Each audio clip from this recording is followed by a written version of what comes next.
These are 20 of the most common tourist scams that target travelers around the world. And I decided to do this video because a few months ago when I was staying at a hotel at Walt Disney World, they left this card in my room, which really got me to thinking, wow, if Disney puts this card in people's room to talk about the scams that target Disney travelers, then these scams must be pretty common, which got me thinking I need to share these with you. What does this card say? Well, I'm going to put this card up on the screen right here so you can read it and so that I can read it. And the card says, thank you for staying at the Walt Disney World Resort.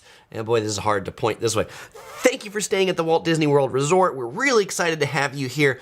But remember, these are the scams now. Remember, exercise caution when discussing your sensitive personal information over the telephone or in person, and use caution when discussing your credit card number over the phone, and do not give your credit card information on any incoming calls you receive. So, what is happening at Disney World that they need to put this in everybody's room? The happiest place on earth that doesn't want to scare people, but definitely wants them to be aware enough that they don't get scammed. So this is scam number 1, and this scam targets people in hotels anywhere around the world. And the way this scam occurs is someone calls your hotel room, they identify themselves as working for the hotel, working down at the front desk. Something has happened to the hotel's computer system and they need to re-verify your credit card number, or they need your credit card number again.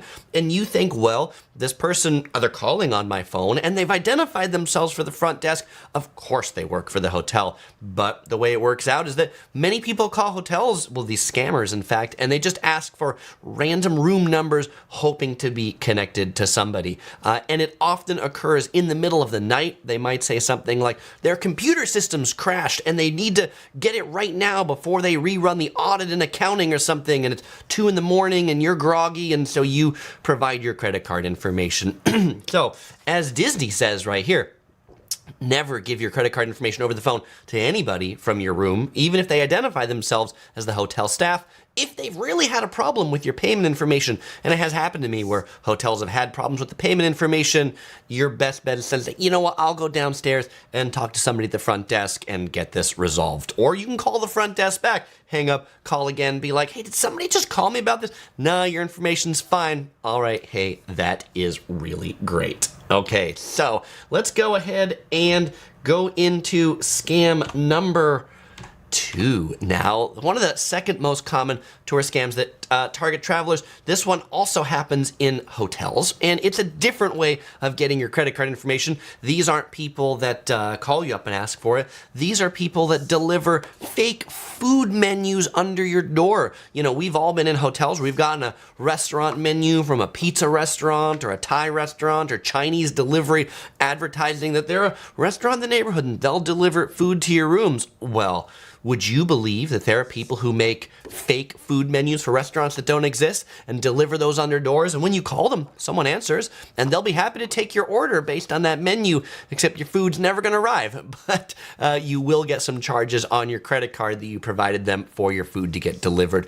I think this was probably more prevalent in the time before Uber Eats and DoorDash and food delivery apps. You know, if you want to get food delivered to your room, definitely order it from one of the apps that are legitimate. Or if there's a local restaurant that you want, don't call the number on the flyer, look them up on Yelp or Google Maps and find the actual number for the actual restaurant that you're looking to go to. And I know on the live stream, Kathy is at Disney World right now. Kathy, are you staying at a Disney World hotel? Did you get one of these in your room? I am curious. And James says, Scammers Disneyland, there is no limit to how low people will go to scam people. There is definitely no limit to how low scammers will go to target anybody, frankly. All right, the third thing that targets people around the world traveling, and this is people before they go, but it happens all the time with Airbnbs, all the time. It happens often, fake Airbnbs. Yes, people list accommodations on the Airbnb website that don't actually exist, or they advertise a place that does exist, but it's not actually theirs. So when you get there and you try to check into the room, or that it's a condo or something like that, they're like, I don't know what you're talking about. An actual place, but wasn't there, so it's not for rent. And you know what? Yes, Airbnb does have systems in place to refund you if something like this happens, but then you've ended up in a destination where you thought you were going to have a place to stay until you discover that it's not the place you want to stay because you don't have a place to, and then all of a sudden you don't have a place to sleep, and so now you have to like scramble to find a last-minute hotel or other Airbnb, which is sure to cost you even more money. So how do you avoid the fake Airbnb listing? Well, one, you look at the reviews. You look to make sure that this unit actually has some reviews. You look at how well they're written to make sure they're like legitimate reviews. And if it doesn't have any reviews, beware. You could also check the host to see if they have any reviews. And also if the price seems too good to be true, you know, if you're going to New York City and all the hotels are running for $500 a night and this Airbnb is $75, maybe it doesn't actually exist. Some other common Airbnb scams are more than just the fake place, but also the bait and switch, where your host, they advertise something that looks really nice, and then they message you and something's happened. And so for some reason, that accommodation's no longer available. So they're going to offer you a different accommodation, which is like way worse than the original one. And so, you know, if the host on Airbnb, if they're trying to like talk to you off the platform, they're trying to like text me or call me or let's talk on WhatsApp, you don't want any of that because you want to make sure your communication is all documented so that if there is a problem, you can let Airbnb know and say, hey, you can see this host tried to scam me. And the final fraud that I want to mention on Airbnb before we go on to number 4 is by hosts making false claims related to damage that guests have caused to their units as a way of them making more money so they can charge you extra fees. My recommendation to you when you get into your Airbnb is like, take some pictures. Take pictures of everything, or take a video walkthrough so you've got proof of what that room looked like when you walked in, or the unit walked in. And you could do the same thing when you leave, or make a hotel review like we do here on Yellow Productions. Common travel scam number 4, and this is another one that targets people as they're planning travel, is not just fake Airbnbs or fake units, but fake booking websites entirely. There are people who set up websites that look like legitimate hotel booking websites. They may look like a legitimate Airbnb.com, or they may look like a legitimate Hyatt.com, and the way they often get you to like come to their website is often by sending a phishing email. They send emails to just a whole bunch of email addresses that they got from whatever reason and say something like, hey, Marriott's having a special, Airbnb's having a special, click here for 75% off hotels. And the site, you know, probably looks very legitimate, except that, like, it turns out it's not. You know, it's the site the scammer set up that will happily take your credit card but won't actually book the hotel. And so, you know, whenever I get like an email about like a really great deal, hey, you know, again, if it sounds too good to be true, maybe it is, but if it's from Marriott, if it's from Airbnb, you can go straight to the Marriott website or the Airbnb website and find those sales that they generally provide too. I would also beware today in the world of like search engine aggregators where, you know, you can go to TripAdvisor and it lists like, you can book this hotel in these 27 places, or you can book this flight in these 27 different places. You know, same thing applies to flight, not just hotels, right? There are fake airline booking websites where, you know, their price is half of what everybody else is. So that's a good deal, except you put your money in and you don't actually get an airline ticket. So definitely beware. James says people are so eager to travel now that all these scammers are trying to cash in. That's right, because people are going and saying, I don't want to spend $1,000 on a room. That's how much it costs. And so I'm willing to like book at places that I'm unfamiliar with. And so, you know, book with legitimate first parties, the hotel website that you know because you typed it in, it's bookmarked, the airline directly, or travel aggregators that you know, hotels.com, Expedia, et cetera, et cetera. And if it's, you know, Bob's airline booking engine, okay, look, maybe there might be one of those. And so Bob, if that's you, not talking smack about you, but never heard of it, price that's too cheap, just go ahead and stay away. Points Traveler says, do you think Kayak displays fake listings for flights and hotels? I don't think they would knowingly do that, but that's not to say that some third-party search engine that they send you to couldn't have possibly gotten in there. And so that's why I say, like, if there's one that shows up as half the price of everybody else, that's the one that you do have to be really suspicious of. Yeah, the Wu-Tang Life points out there are a lot of scam advertisements selling stuff on Facebook. They send you nothing or something cheap, random item for sure. One you definitely want to be aware of are people like reselling airline gift cards. This will be one where they'll be like, hey, I've got a $300 gift card for this airline and I'll resell it to you for $150. You get it and turns out you can't redeem it. They're also known to be airline employees who resell their non-rev tickets, where they'll get tickets to fly their family around and then try to resell it to other people.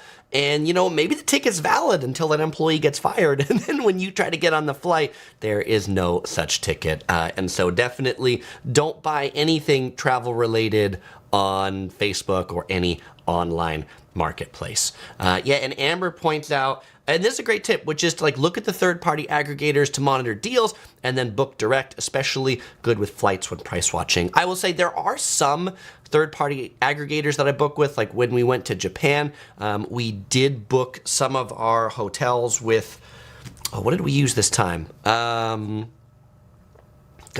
was Agoda. We used Agoda to book some of our hotels in Japan, but I also made sure after I made the Agoda booking, and I trust Agoda, but I called the hotel to be like, hey, do you have this reservation? Because I want to make sure that when I get there, they have the reservation too. It's not a scam, but there have been travel aggregators known to take a reservation and then it doesn't make it to the hotel, or the hotel closed since the time the reservation was booked. So you should definitely be aware of that too. All right, big tourist scam number 5, rip-off bars. There are rip-off bars around the world. I highlighted this in my video I did on Tokyo scams.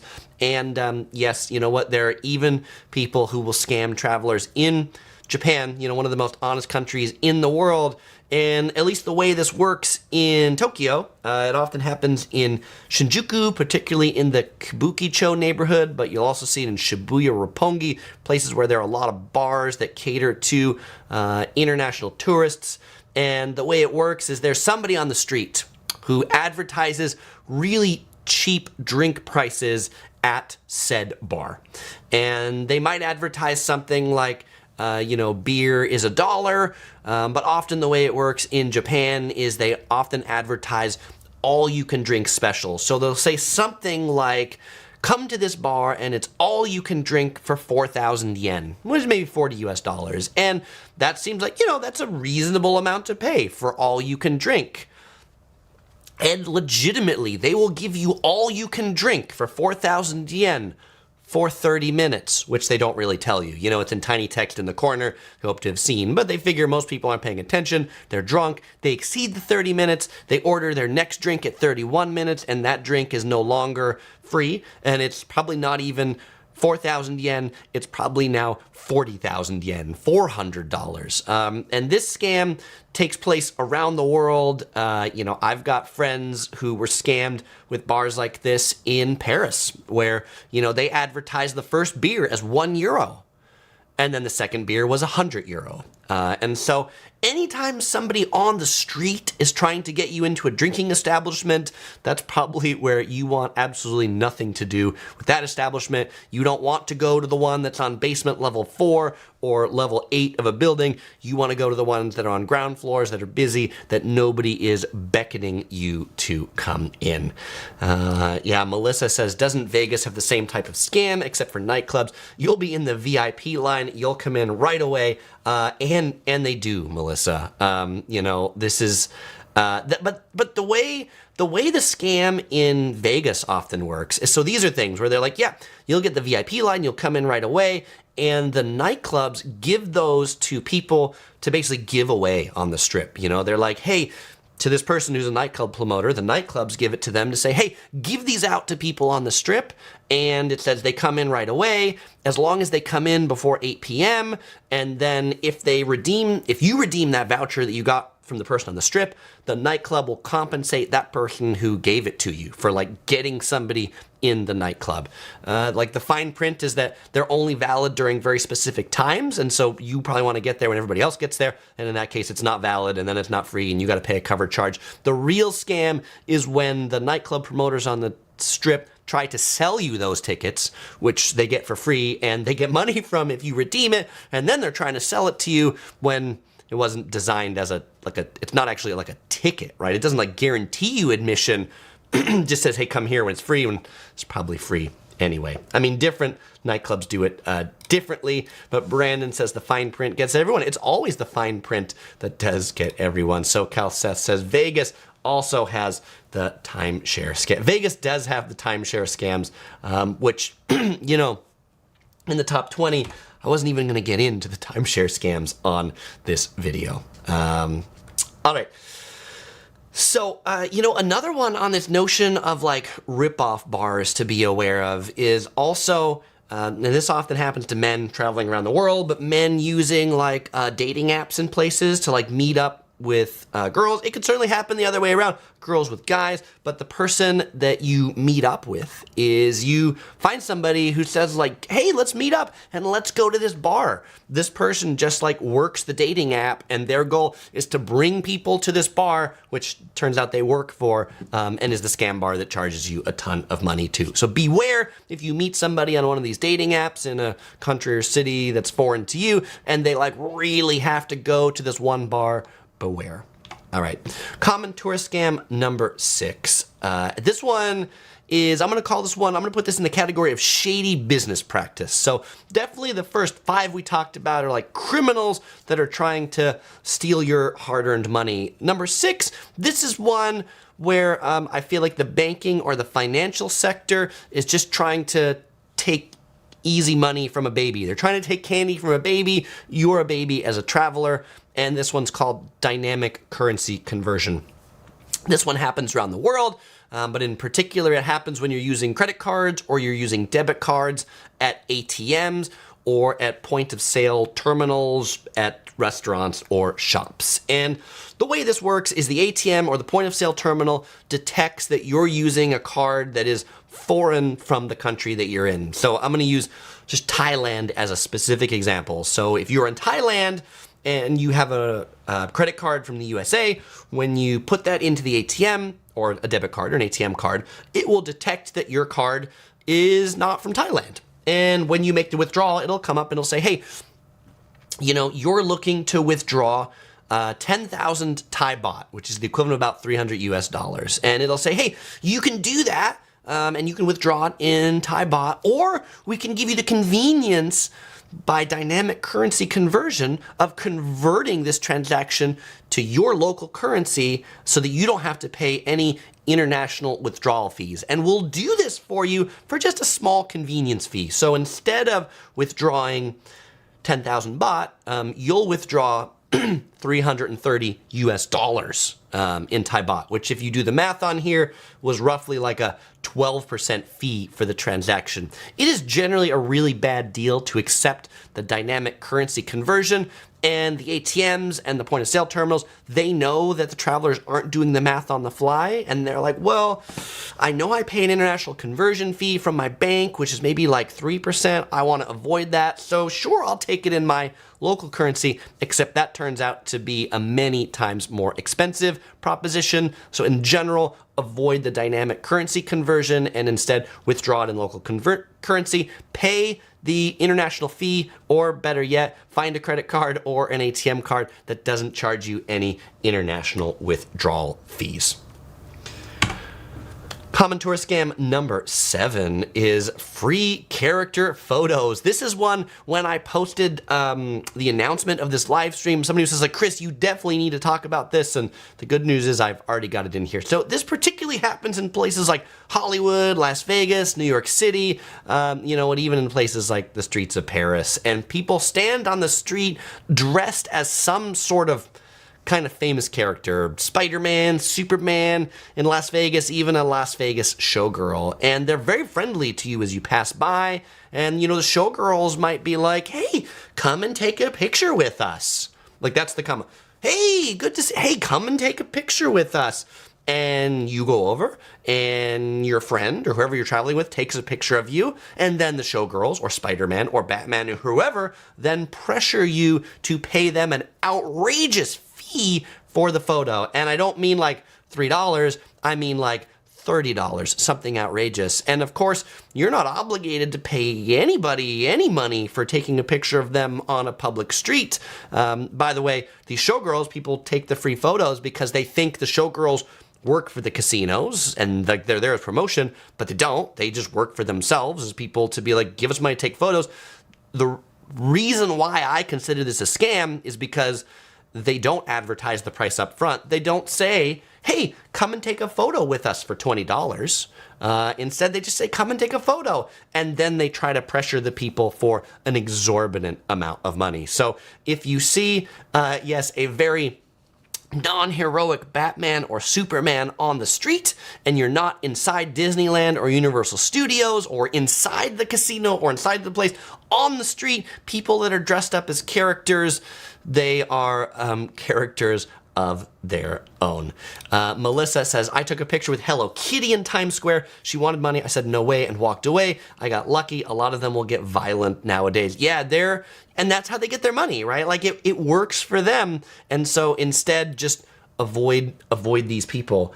Or, you know, if you really want that picture, negotiate your price up front so that you know what you're actually getting into. And SoCal Seth says, it's totally a fake Batman who does those photos. Indeed. And Brandon says, walk with purpose and avoid the scammers. By the way, if you are enjoying this video, Brandon says, hey, please help out the Yellow Productions crew by liking this video. I would definitely appreciate it as you do. And every like of this video goes to feed a piece of premium bamboo to all those hungry pandas in the back. Thank you very much. Common tourist scam number 8 are fake theater event nightclub tickets. We've already talked about the kind of fake nightclub tickets that they're like legitimate tickets, coupons to get you to the nightclub that people on, say, the Strip or in New York City try to sell you.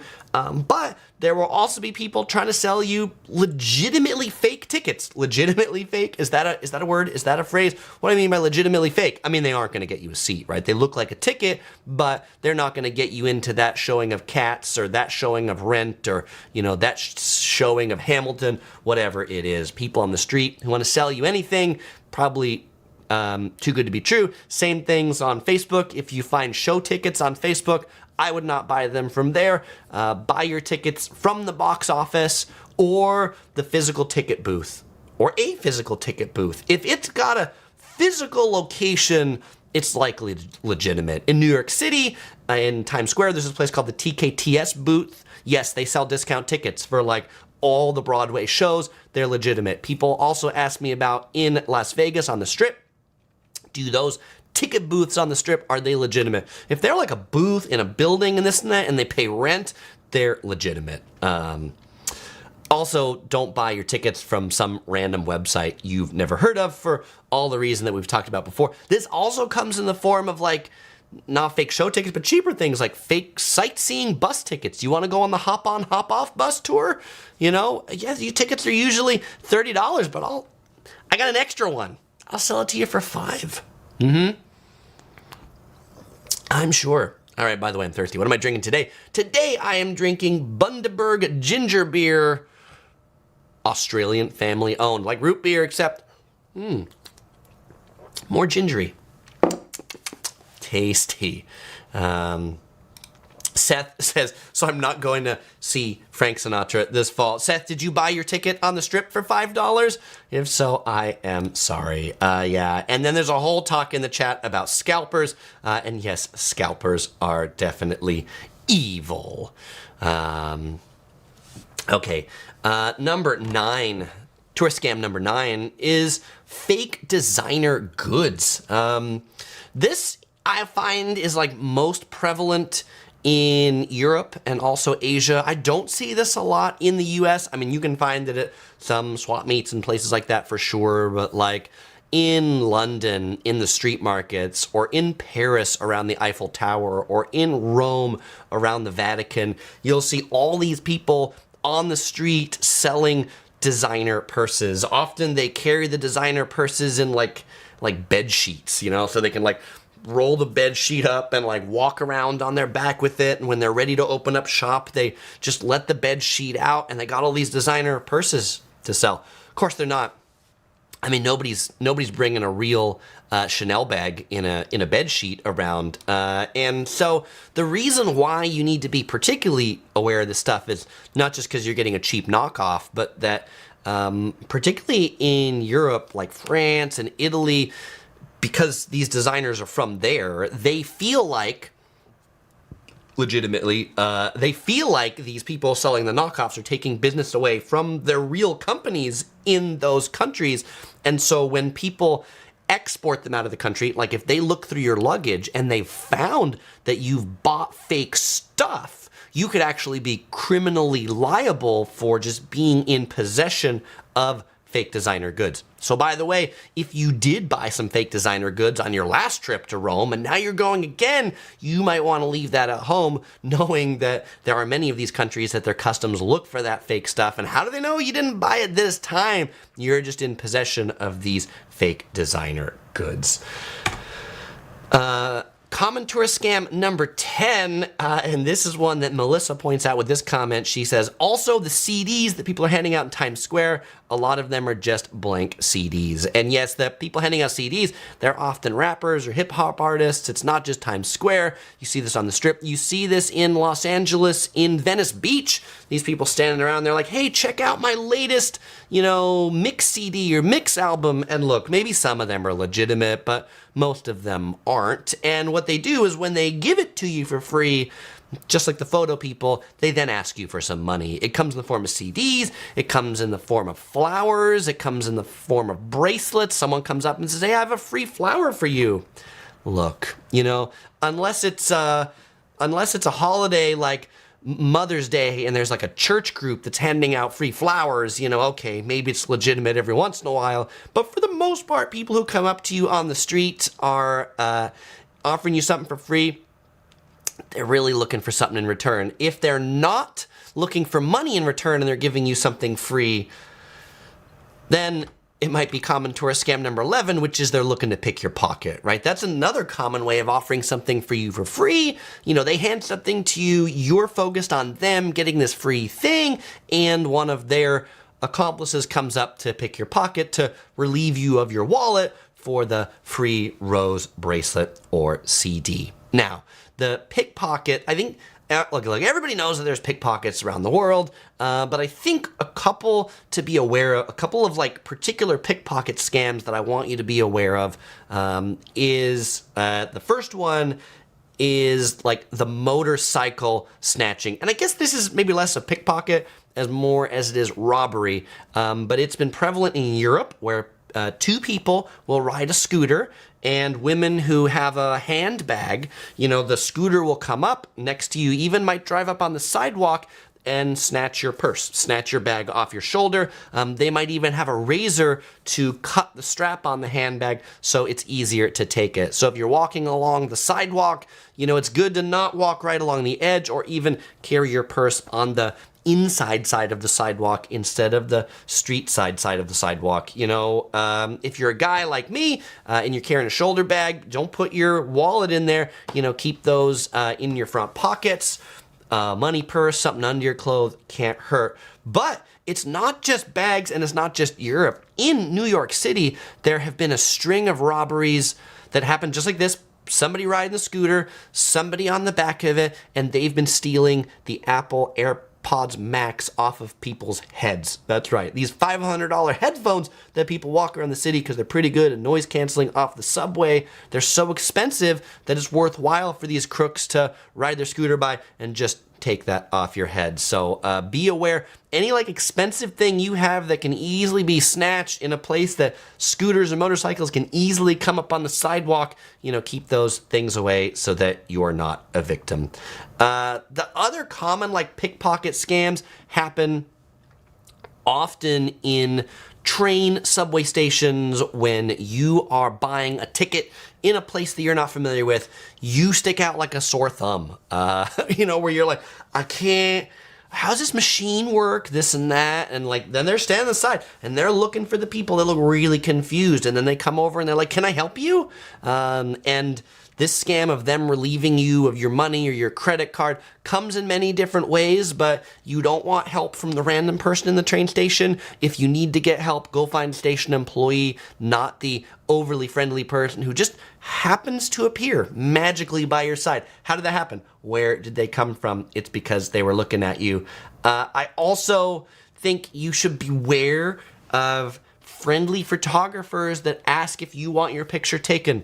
There are legitimately friendly people in this world, and I'm sure all of you on this live stream today are those kinds of people, friendly, honest people, where you probably offer others to take their pictures. But not everybody's like you. You know, there are people who offer to take your picture because they want your camera, because they then want to run off with your camera. If you're going to be asking other people to take your picture in public, you know, carry a inexpensive digital point and shoot camera, not your phone that has your life, Apple Pay, everything on it that you need to get around, you know, but something that if they do run off with, it's okay. Better yet, if you need somebody to take your photo, go up to somebody and ask them rather than them asking you.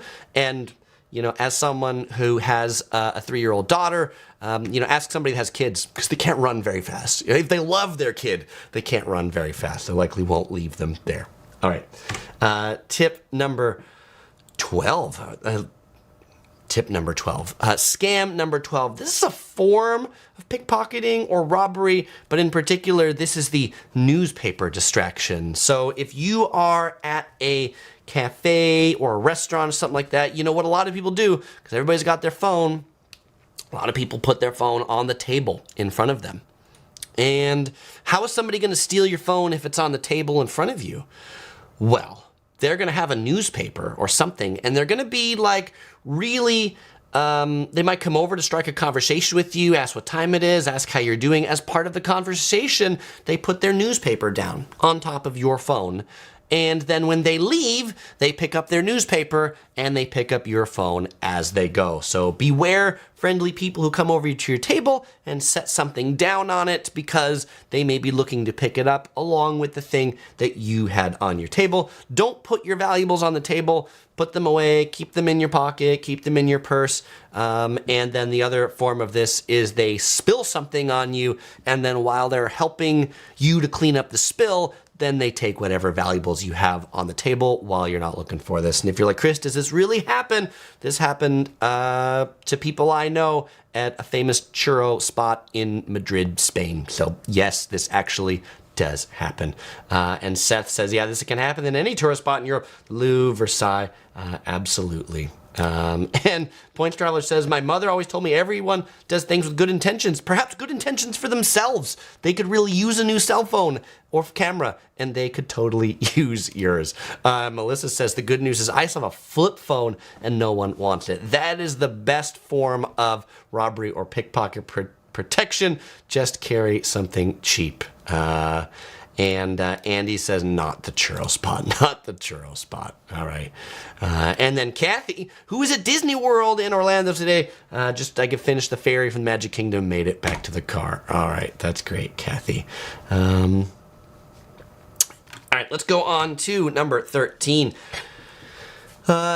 So number 13 is the bag slash. So I've talked about pickpocketers who like maybe slash the thing to steal the whole bag, but the more insidious form of pickpocketing, and this has also happened to people that I know, is it often happens if you have a backpack on behind you, is the pickpockets or thieves will come up with a razor or a knife and cut the bottom of the backpack. So like there's often a place people for their wallet might put that in like the front pocket or the bottom pocket. You know, they might stand around and watch you and see where you put your wallet back in. And then as you walk out, follow you for a long time to a point where you're standing waiting across the street or in a busy area. And then they just come up and cut that pocket. You don't even notice it. And then they take your wallet right out from the bottom. And then you get someplace and you go to pull out your wallet. You stick your hand in that pocket, only to find out that your hand has gone out through the bottom. So be very, very careful. If you are wearing a backpack on your back and you can't see it all the time,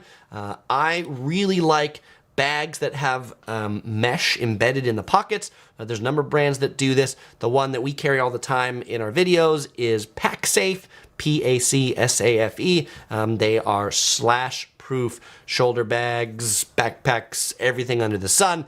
So if you're wearing one of those, that won't happen to you. That's not to say they can't steal the whole bag, which is what happened to us in London, but they won't be able to slash it or steal it unknowingly. GMK says, too many scams, no more traveling. That is definitely not why I'm making this video. I think travel is super good. GMK, I'm sure you're just being funny by saying that.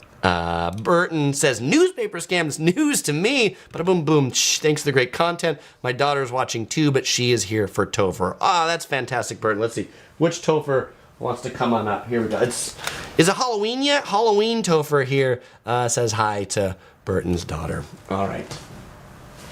Let's go ahead on to common tourist scam number 14. Fake Wi-Fi hotspots. You know, you are in an airport, you're in a coffee shop, and you want to connect to the Wi-Fi. And you know, Starbucks around the world has Wi-Fi access points, but many coffee shops don't. But you know, you open your phone, you see one that's named like the coffee shop, and you're like, cool, this sounds good, except it's not the coffee shop. It's some scammer who, you know, sets up some captive portal that you've got to enter some information in. They're looking to steal your information. They're looking to steal some passwords. Definitely beware of random Wi-Fi access points that might not legitimately be operated by the business that you're connecting to. How do you stop this? Don't do sensitive things over Wi-Fi. Don't share sensitive information over public Wi-Fi. It can help to use VPN software when you're connected to a public Wi-Fi hotspot. And no, this video is not sponsored by any VPN provider. Common tourist scam number 15, taxis. A lot of places in the world, taxis unfortunately scam visitors. Not in all places, but in many places. And one of the main forms of this are even people who aren't taxis. They're people who stand in the airport, stand in airports. They stand in airports around the world.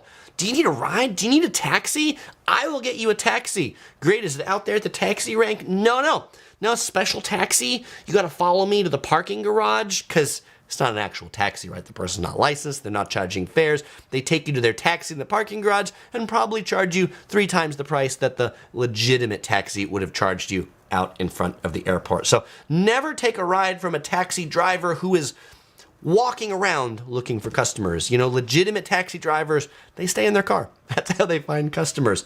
Right, the scams like this, you know, if you get in a taxi and you don't see a meter, or they won't turn on the meter, or they've covered the meter, that's not a taxi that you want. In some cases, now taxis do have fixed prices from some airports around the world. Las Vegas is one where there's a fixed price, and so they might not start the meter because it's a fixed price from the airport to a certain set of hotels or strips, but in that case, it's usually prominently displayed in the taxi, prominently displayed in the airport, so you know what you're getting into, not generally something that the taxi driver barks at you.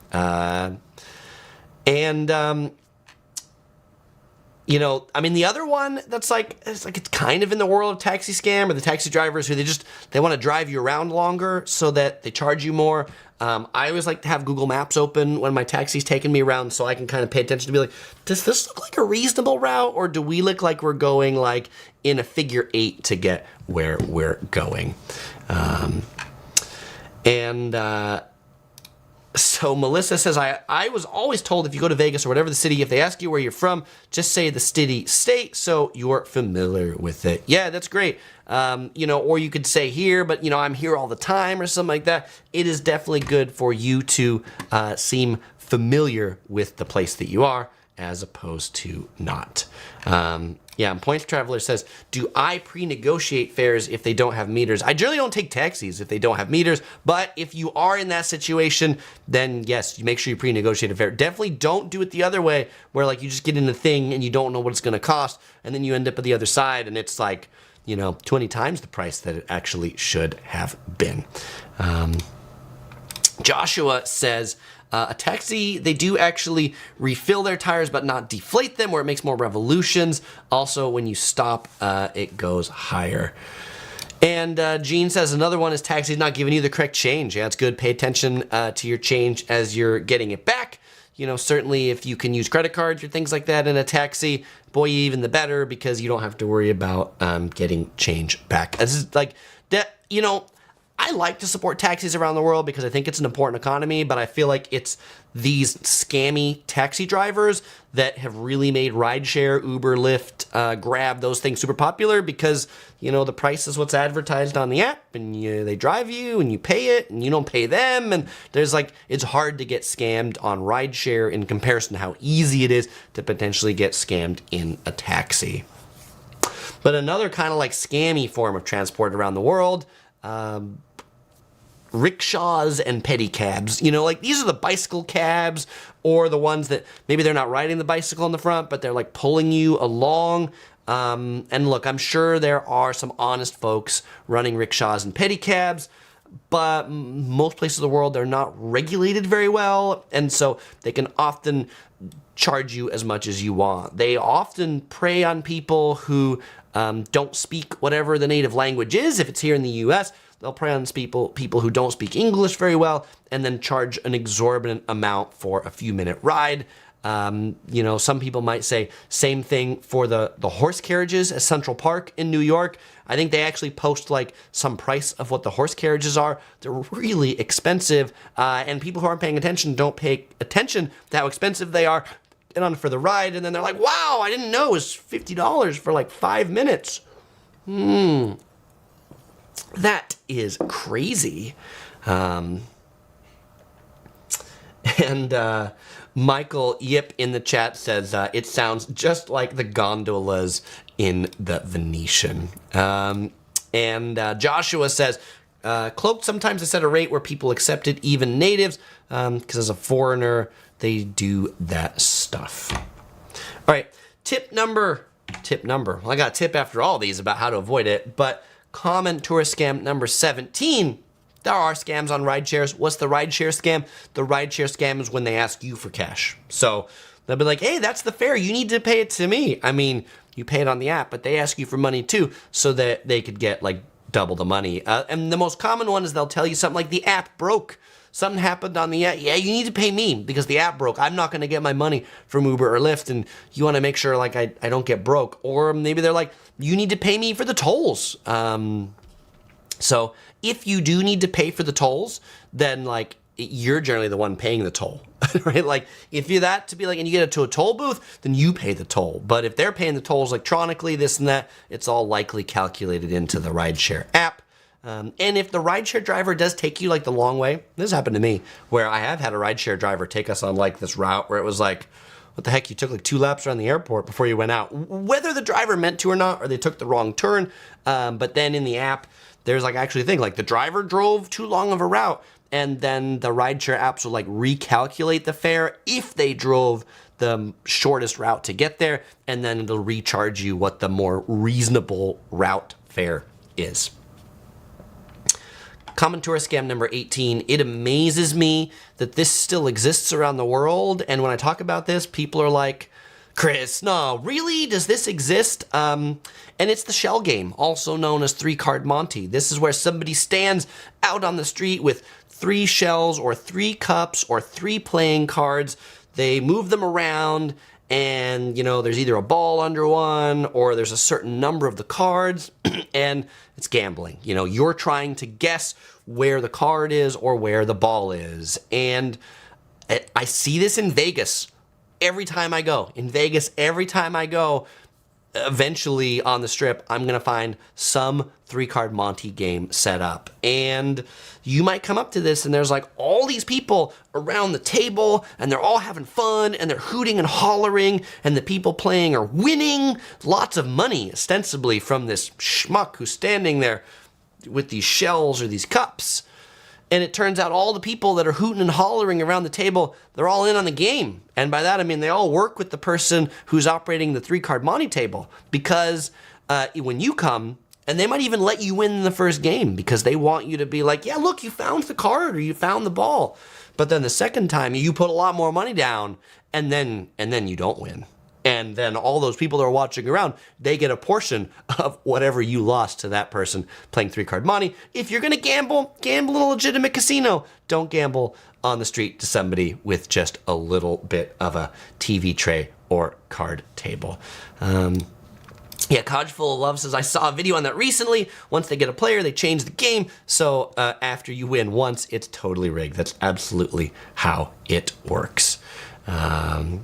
Wu-Tang says, agreed, never play games on the street. Nick says, I love that game. All right, Nick, I'm glad. Maybe you'll have to share your tips with us. There were a couple more comments about taxis that I just want to share. Amber says, I had a cab in my own city, and the guy was super shady, refused credit card, which is illegal here, became aggressive. I had to stop at a bank in a mini mall, then walked away to save people. That's a good plan, Amber. If you're ever in a shady situation, definitely just like ask to get out, like end the ride, like we're not doing this anymore. J. Dot says, I was 23, alone in Istanbul after dark. Long story, jumped into a cab back to my hotel because the leering men were making me nervous.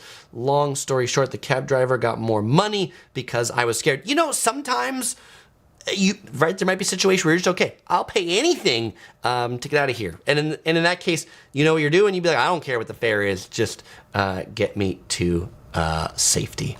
And Jeff says, if you do see 3-card money outside the casino, should be reported. They need a gambling license to operate for sure. 19. Common tourist scam number 19. The tourist attraction, whatever it is closed. This one often takes the form of some friendly person on the street approaching you as you arrive at some tourist attraction in whatever city you're in. And this friendly person comes up to you to let you know that the place that you're going to, the temple, the palace, the castle, whatever, it's closed. It's closed today, it closed at 2, you're here at 3, whatever. They want to let you know it's closed. They want to let you know it's closed so that they can tell you a much better place to go to because they get kickbacks for sending people to other place. This happens a lot in Thailand, and it happens a lot in Thailand in front of their royal palace. And you go to the royal palace, somebody comes up to you and says, oh, you going to the royal palace? Yeah, it's closed today. But I got another place you go. And then you're like, it's closed? Are you sure it's closed? I see the gate open. And they'll be like, well, you know what? Just go up to it. You'll see it's closed. And they will direct you to the employee entrance. Of course, it's all written in Thai. And so most people that visit Thailand don't read Thai or speak Thai. And the people who do security at the royal palace, at the employee entrance, they don't speak English or the language that most visitors speak. And so when visitors come up to the employee entrance that the very friendly person told you to go to, you know, you can't go in, right? No, you can't go in. And then you come back and you're like, oh, it is closed. Okay, where do you think we should go? Because now the person legitimately provided you some good information. You trust them. So when they tell you to go to this other place, which it's a scam, it's a scam bar, it's a medicine shop, it's whatever, you know. Anyway, right? So be very leery of people on the street who are letting you know something is closed. They might direct you to an entrance that you just might need to find another one because that one wasn't the right one. You're at the back entrance, but the front entrance is in fact still open. Yeah, Brooklyn Joe says, is that like the McDonald's ice cream machine at night? You mean that it never works at night? There's a whole thing about McDonald's ice cream machines like never working. TL says, the moose at the front should have told you we were closed. And yes, Chevy Chase's great adventures. All right, and 20. The final common tourist scam, there's more than this, but this is the top 20 that made my list, are parking scams. I find these particularly insidious, but these happen in places where you need to pay for parking. And parking scams come in a couple of different forms. The first one is where you park in a pay parking lot that you pay a machine to park in.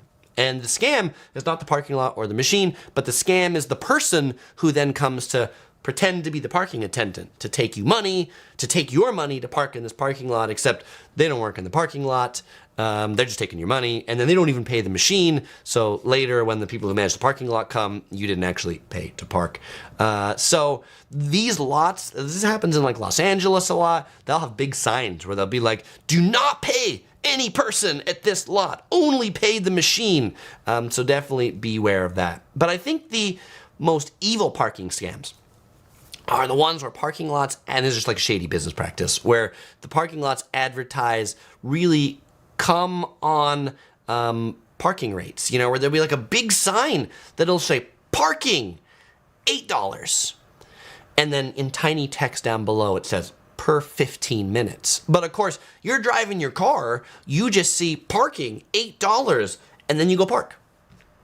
And then you come back to your car 4 hours later and get charged, what's 8 times 15 times 4, it's public math, you know, a lot of money, right? And so definitely beware in big cities when you see a price that's actually the price that you're paying for all day, that you're paying for right now. Many parking lots also advertise, like in the US, advertise like early bird parking specials. That's the one they'll have up. They'll be like, parking $10 if you come in by 9 a.m. You know, if you come in after 9 a.m., 9:01 a.m., it's no longer $10, it's now $50. And yes, those can legitimately be the difference in the prices between an early bird special and an all-day parking at the end of the day. Now, the last one I'm on to mention, this is probably less of a scam, but this is one where like definitely a lot of people complain about cities, particularly in the US, and their parking enforcement. One of the things a lot of US cities like to do is they like to have more lanes to drive in during rush hour or traffic time. And so they'll allow street parking on major streets, you know, between the hours of 10 a.m. and 2 p.m. and then after 8 p.m. until 6 a.m. But then if you're parking there between 7 a.m. and 9 a.m., it's no parking. Or again, if you're parking there between 3 to 6 p.m., it's no parking. And in Los Angeles, like I witnessed this when I went to Howlin' Ray's Chicken. They opened the new location, and the parking on the street in front of Howlin' Ray's is no parking 3 to 6 p.m. or 3 to 7 p.m., something like that. And, you know, 3 o'clock on the dot comes by. It's not the like people coming just to give tickets to the cars. It's the tow trucks that are coming by to tow the cars off the street, ostensibly because they want the streets open for traffic to flow, but it's also a moneymaker for the cities. It's a moneymaker for the tow trucks. And so if you're touristing someplace, boy, particularly in LA, New York City, you know, where you're like, you look at the street signs, you're like, I can't make heads or tails about whether I can park here. Go park in a parking lot that you pay for. Go park in a garage that you pay for, because you know your car is going to be there when you get back, where if you park it on the street, sometimes you don't know if it's going to be there when you get back. And then if it isn't, it's in an impound lot. That where do you go to find that impound lot? And then they impounded your car on a Saturday. You got to pay more to get your car out on Saturday because they charge more money to get your car out on Saturday. Nick says, I got scammed into paying an extra $30 for parking after paying $200 for a ticket to a place called Disneyland. They even had official cast member shirts. Oh, that sucks. Nick, I'm sorry to hear that. Josh says St. Louis parking areas for baseball games, pretty legit scammers, but you'll know the difference. Jeff says Pittsburgh is also known for prominently displaying early bird specials. And Brandon says parking can get very time intensive. It can, which is why, you know, we've really just taken the approach to be like, hey, if we're going to a big city, we're just going to pay for parking because we're gonna get our car back. Fellow explorers, it is now Q&A time. If you've got a question, I've got an answer.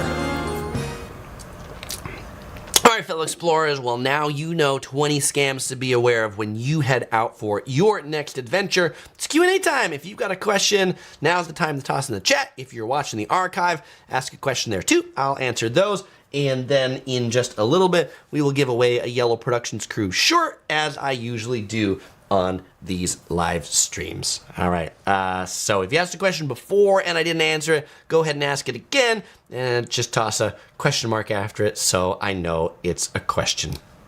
The Wu-Tang Life says, another scam, selling parking spaces for an event at someone's property that they don't own the land. Oof, that's a rough one.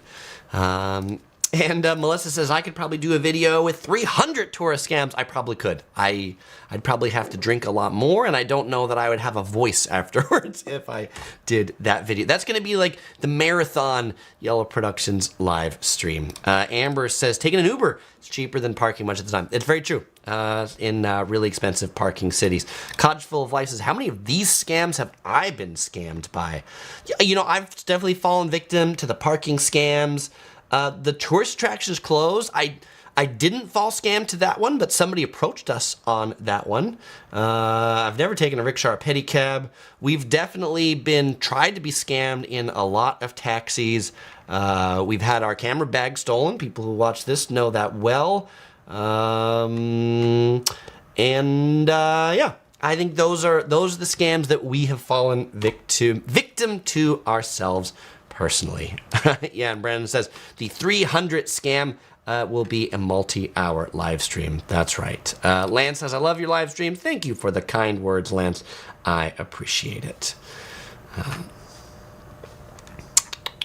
All right. And I see here, Amber says, yeah, worst scam. The worst scam was definitely Topher being stolen. I mean, we're still, like, it's still a bummer. But this video is not about downer time. We're about exciting time in travel. Grant says, have y'all booked your next trip yet? Not yet. As I was maybe mentioning earlier in the chat, or I don't know, it was the beginning of this one, we are thinking about taking a Disney cruise for our next adventure, but haven't like decided legitimately yet, but that's one of the things we are maybe thinking of. And why? Because during COVID time, they've like repositioned some Disney cruise ships to home port in San Diego, and so if we take one out of San Diego, we don't have to like take a flight anywhere. Previously, they were all out of like Texas and Florida, which then we gotta like fly, so it's even more expensive. And in I think 2025, they're like repositioning the Disney ships again out of San Diego, and so we're like, well, if there's a time to take a Disney cruise, you know, now's the time to do it when we don't have to fly to take it. Point Traveler says, what country have you traveled to where you feel the least susceptible to scammers? You know, the three that I just traveled to, I felt very unsusceptible to scammers. You know, even though I talked about scams in Japan, we don't go to bars, and so that's the tip in Japan. If you don't go to bars, you don't really fall victim to many scams. So I feel Japan, really an honest place. Singapore, super honest. You know, high capital punishment in Singapore. Taiwan, pretty honest place. Canada, you know, I've also felt pretty good about traveling to. So those are probably the top 4 on my list. The first 3, probably because we just went there. Amber says, what city have you been to that's felt the most scammy? Bangkok, Thailand, hands down. I love the Thai people. I love Bangkok.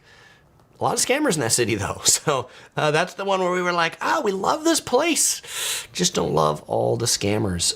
You know, I also feel like, I mean, Paris and London, these big European cities, because they have so many tourists. Rome, too, have a lot of people that are just out looking to scam the tourists that are out there.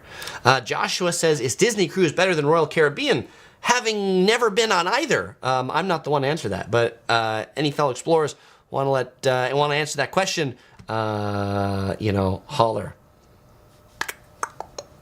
Brooklyn Joe says, I just spent 3 days in San Francisco, $65 a day to park, so we took Uber and walked and climbed what felt like Mount Everest. San Francisco does feel like Mount Everest, but yeah, San Francisco parking is really expensive too. Adrian says, hey, what camera and editing software do you use?